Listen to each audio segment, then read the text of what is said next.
lo primero, yo creo que como abogados nos interesa saber o entender el marco jurídico, ¿no? Los documentos relevantes que tenemos que tomar en cuenta en relación con el Tratado de Libre Comercio TEMEC, que está sustituyendo a nuestro tradicional y querido Telecán.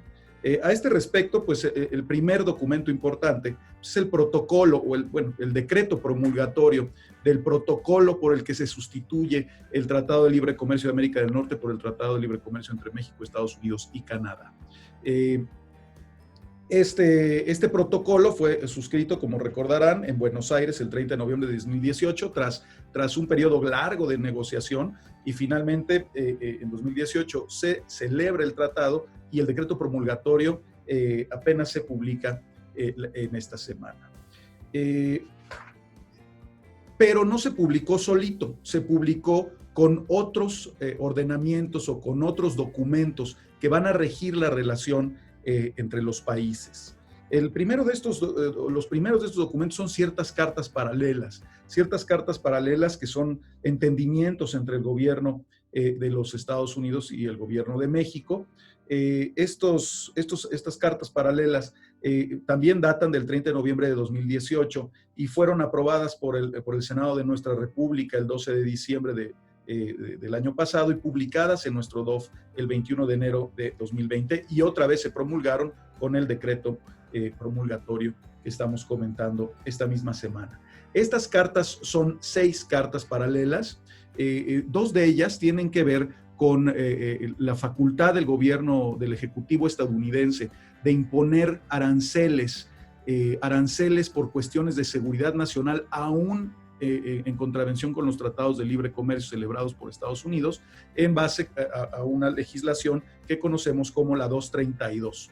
Entonces, 2 de estas cartas hacen referencia a la 232. En la primera carta, el gobierno de Estados Unidos se compromete a darnos aviso, por lo menos con 60 días de anticipación, sobre el establecimiento de medidas arancelarias respecto a la 232, y también reconoce, en la segunda carta reconoce que cuando estas medidas sean incompatibles con el TEMEC, pues bueno, el gobierno mexicano va a poder accionar los mecanismos de solución de diferencias del TEMEC. Y hay otras cartas paralelas, mucho más específicas, sobre temas muy precisos. Hay una que se refiere al uso del término usuarios previos en materia de propiedad intelectual. Hay otra que se refiere a que las partes van a permitir el uso de términos de ciertos quesos, ¿no? Mozzarella, brie, camembert, vaya, se van a seguir permitiendo usar libremente. Hay otra que se refiere a estándares de seguridad automotriz y reconoce algunas normas oficiales mexicanas a este respecto. En particular la NOM 194 SCFI 2015, y finalmente otra que se refiere a definiciones para efectos de productos biológicos y reactivos. Además, se promulga el protocolo modificatorio del TEMEC. Este protocolo modificatorio fue hecho en la Ciudad de México, fue celebrado por los 3 países, Canadá, Estados Unidos y México, en la Ciudad de México el 10 de diciembre de 2019. Y este protocolo incluye varias precisiones en materia de reglas de origen. Por ejemplo, cuándo el aluminio debe considerarse originario para efectos de reglas de origen automotrices, la identificación de la mercancía bajo la cual se están importando. Typos y cuestiones menores deben de ser tolerados por las autoridades. Y por otro lado, en caso de que haya errores trascendentes, también se establece la posibilidad de que los importadores puedan obtener una certificación corregida en un periodo no menor a 5 días. Entonces, esto para tomarlo en cuenta.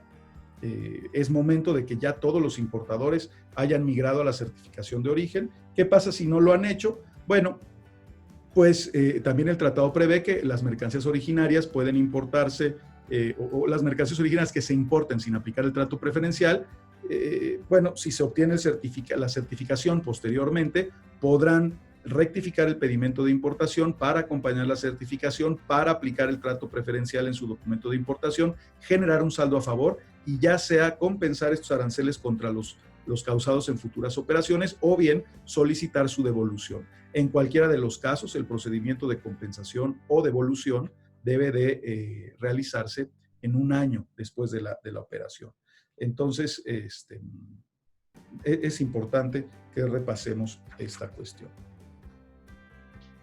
Vale la pena mencionar que por ahí en las reglas de Telecan, de Temec, perdón, que acaban de publicar las autoridades, hay un transitorio por ahí que dice que ya no se van a poder presentar solicitudes de aranceles pagados en exceso por importar mercancía NAFTA en lo sucesivo. Entonces, esto es debatible y es cuestionable porque, de acuerdo con el artículo 56 de la ley aduanera y bueno, la teoría general en materia fiscal, pues las contribuciones se causan conforme a las disposiciones vigentes al momento que se da el hecho generador. Entonces, si mi importación se dio el año pasado bajo Telecan, pues yo debería estar en posibilidades de aplicar el mecanismo de devolución de aranceles bajo Telecan el día de hoy, siempre y cuando no haya transcurrido más de un año. Pero esto sin duda será motivo de debate. Esto en cuanto a certificación de origen. Ahora, en materia de verificación de origen, llama la atención algunas cosas. Los principios básicos de verificación de origen permanecen, ¿no? Incluso hay muchos colegas que califican al Telecan, al Temec como un refrito del Telecan adicionado con ciertas disciplinas más novedosas, ¿no? Como anticorrupción, pequeñas y medianas empresas, tipos de cambio, etcétera. Pero bueno, entonces en ese sentido, la verificación de origen respeta los principios básicos y tenemos que todavía hay solicitud de información a través de cuestionarios o visitas de verificación en sitio. Llama la atención como novedad que la autoridad de la parte exportadora puede brindar asistencia a las autoridades mexicanas si deciden llevar a cabo visitas de verificación de origen en el vecino país del norte. Pero más llama la atención que se establece un nuevo tipo de visita, una visita sorpresa para exportadores y productores de mercancías textiles. Bajo esta visita sorpresa, las autoridades de un país pueden constituirse en el otro país a tocarle la puerta al visitado y pedir que de inmediato y en ese momento se lleve a cabo la diligencia. El tratado prevé que si en ese momento no hay una persona que pueda o que esté facultada para autorizar el ingreso de las autoridades, pues las autoridades podrán regresar al día siguiente. Y si tampoco se encuentra la persona autorizada o bien no se llega a un arreglo sobre la fecha en que puede llevarse a cabo la visita, las autoridades mexicanas podrían, las autoridades visitadoras podrían negar el trato preferencial a los importadores de productos que provengan de esas instalaciones. Entonces, esta visita sorpresa también, sin duda, pues nos va a dar de qué hablar y es muy novedosa. Muy bien, pero ahora pasemos a otro tema, a las reglas de origen. Las reglas de origen no son otra cosa sino maneras de expresar criterios de transformación suficiente. En los tratados de libre comercio, las mercancías que acceden al trato preferencial, pues son recetas o son reglas que expresan cómo una mercancía debe cambiar para lograr, digámoslo así, nacionalizarse o adquirir la nacionalidad del país donde son manufacturadas. Entonces, hay diversos criterios estandarizados a nivel global para expresar reglas de origen. Y en el Tratado de Libre Comercio de América del Norte, nuestro viejo y derogado NAFTA, los criterios preponderantes, prácticamente los criterios que se utilizaban, eran el de cambio de clasificación arancelaria y el criterio de valor de contenido regional. Como ustedes probablemente saben ya, el criterio de cambio arancelario o de salto arancelario significa que la mercancía, que los materiales que se utilizan en la producción de un bien cambian de clasificación arancelaria al convertirse en el producto. Por ejemplo, en esta ilustración que tenemos en esta laminita, pues las vaquitas se van a clasificar en el capítulo 1 de la nomenclatura arancelaria. De manera es en el sector automotriz. Habíamos dicho que las reglas de origen pues, son criterios para manifestar transformación suficiente. Y aquí empezamos a ir un poco más allá. Platicamos de que había de cambio arancelario, de valor de contenido regional, etc. Pero hay reglas de origen compuestas en las que se pueden mezclar dos o más de estos criterios. Y ese es el caso de cómo quedan nuestras reglas de origen en materia automotriz. Digo, conservan los cambios tradicionales de salto arancelario y valor de contenido regional. El valor de contenido regional bajo Telecan era de 62.5% bajo el método de costo neto para los vehículos, y con el TEMEC va a subir, ¿no? Va a subir hasta el 75%. Este incremento en los criterios de valor de contenido regional no va a entrar en vigor de manera inmediata, sino que va a ser escalonado. Por ejemplo, a la entrada en vigor del tratado, para ciertos vehículos subirá a 66, en 2021 a 69, en 2022 a 72 y finalmente en 2023 se llegará al umbral deseado de 75% de valor de contenido regional bajo el método de costo neto. Esto para vehículos ligeros. Para pesados puede haber otro ritmo, por ejemplo 60 a la entrada en vigor, 64 en 2024 y finalmente el 70 hasta el 2027. Habrá que estar pendiente del tipo de vehículo del que estemos hablando para definir cuál es el valor de contenido regional bajo el método de costo neto que estará vigente en cada uno de los años. Pero esto no solo afecta a los vehículos, sino también a las autopartes. Las autopartes también van a estar sujetas a un mayor valor de contenido regional y lo mismo, van a llegar a valores o a estándares de valor de contenido regional bajo el método de costo neto de hasta 75% para vehículos ligeros y 70% para camiones, para camiones. También las partes van a estar sujetas a una calendarización en que van a ir incrementando gradualmente su requerimiento de valor de contenido regional. Pero en materia automotriz, esto sin duda es duro y es difícil de cumplir para las empresas, pero se establecen nuevos criterios. Y, por ejemplo, en vehículos ligeros se establece un nuevo criterio. Las partes esenciales del vehículo ligero deben de ser originarias para que el vehículo también sea originario. ¿Y a qué me refiero con partes esenciales? Al motor, a la transmisión, a la carrocería, al chasis, al eje, al sistema de suspensión, al sistema de dirección y en algunos casos pues, a la batería avanzada para los vehículos eléctricos. Este es un criterio sin duda novedoso. Otro criterio igualmente novedoso es el que tiene que ver con el contenido de acero y aluminio. Perdón. Este criterio establece que para que un vehículo sea originario de la región, por lo menos el 70% del valor de las compras de acero y de aluminio por parte del productor de vehículo debe corresponder a acero y aluminio originarios de la región de América del Norte. Ojo, es 70% del acero y 70% del aluminio. No se vale 100% del acero y 20% del aluminio. No hay mix, tiene que ser 70 de cada uno. Y las reglas para que el acero y el aluminio se consideren como originarios de la región, pues también cambian y básicamente se refieren a que el acero y el aluminio tienen que ser fundidos inicialmente en algún país de la región. Los productores ya pueden acceder a algunas opciones para contabilizar estas compras, ya sea calcularlas de manera trimestral o por año calendario o por año fiscal. Todo esto se va a regular a detalle a través de reglamentaciones uniformes. Hoy por hoy no tenemos demasiada claridad. Están los textos del tratado que no dejan de ser textos pues macro. El detalle se va a reservar para las reglamentaciones uniformes.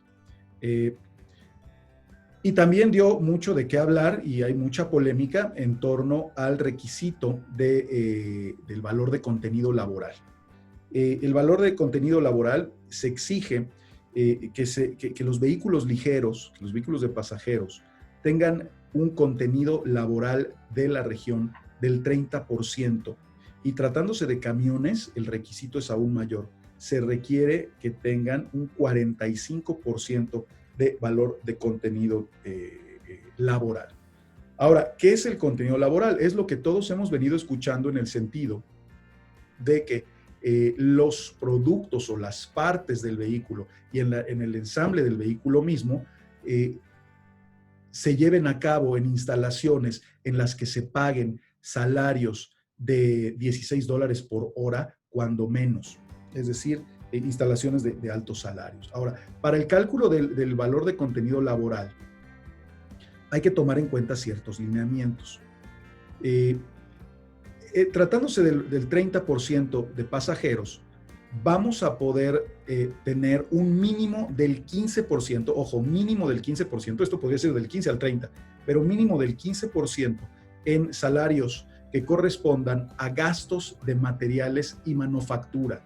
Es decir, los salarios que se pagan en las instalaciones en las que se producen las partes que compramos como industria terminal automotriz.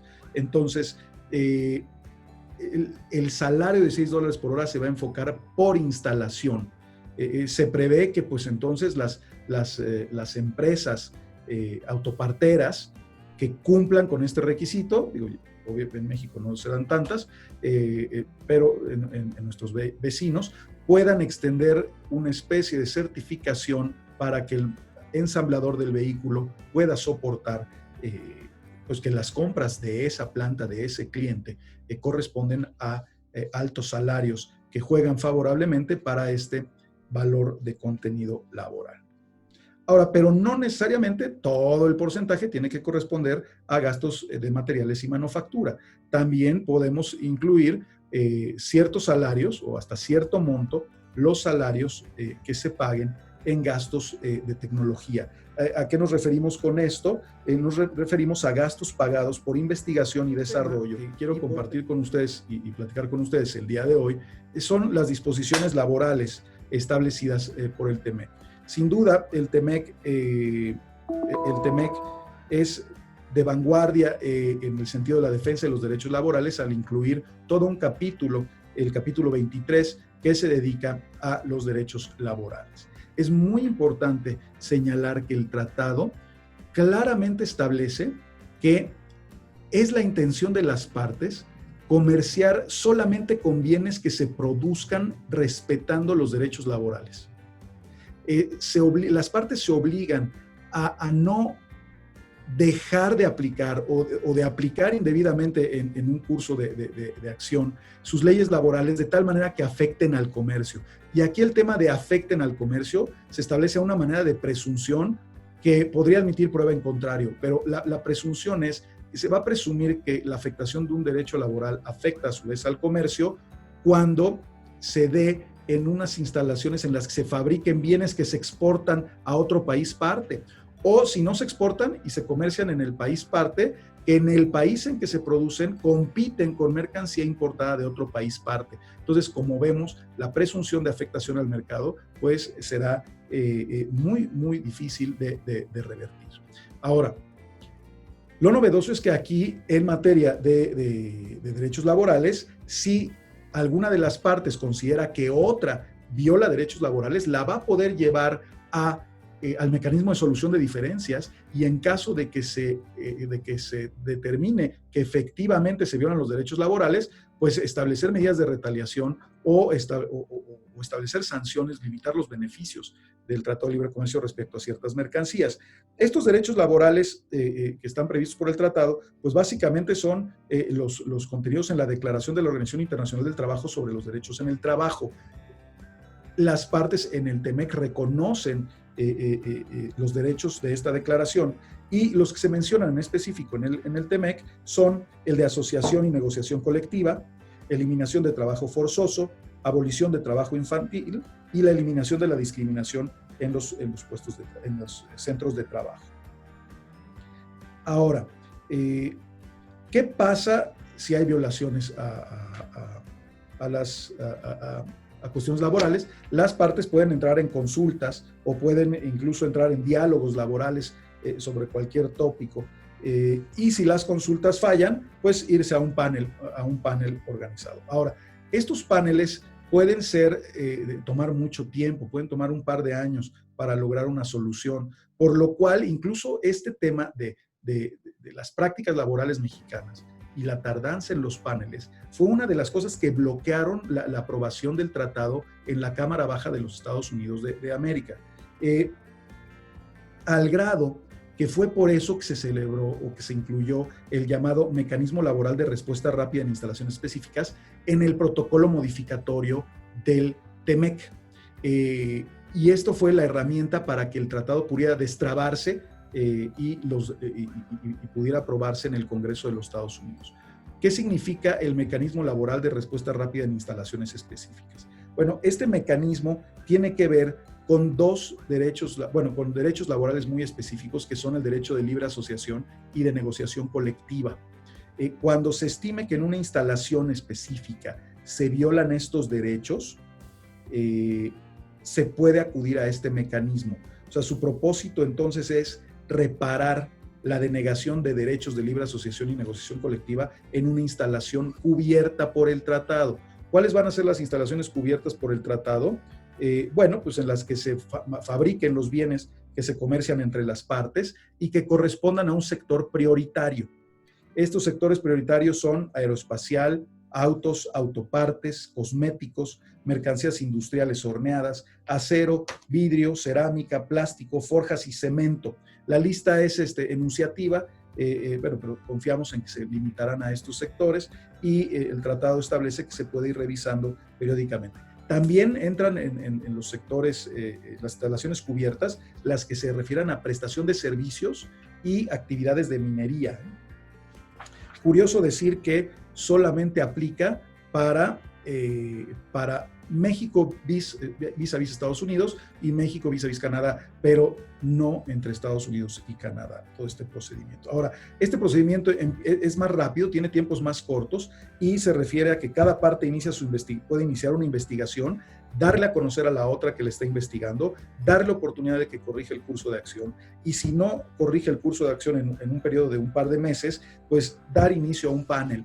Y el panel podrá emitir una resolución, teóricamente podría estar en otro par de meses, en algunos plazos procesales que no tenemos tiempo ahorita de platicar, pero en cuestión de meses puede resolver el panel. Y si el panel condena o reconoce que hay una denegación de estos derechos en las instalaciones, bueno, la parte reclamante en ese momento puede establecer medidas de reparaciones.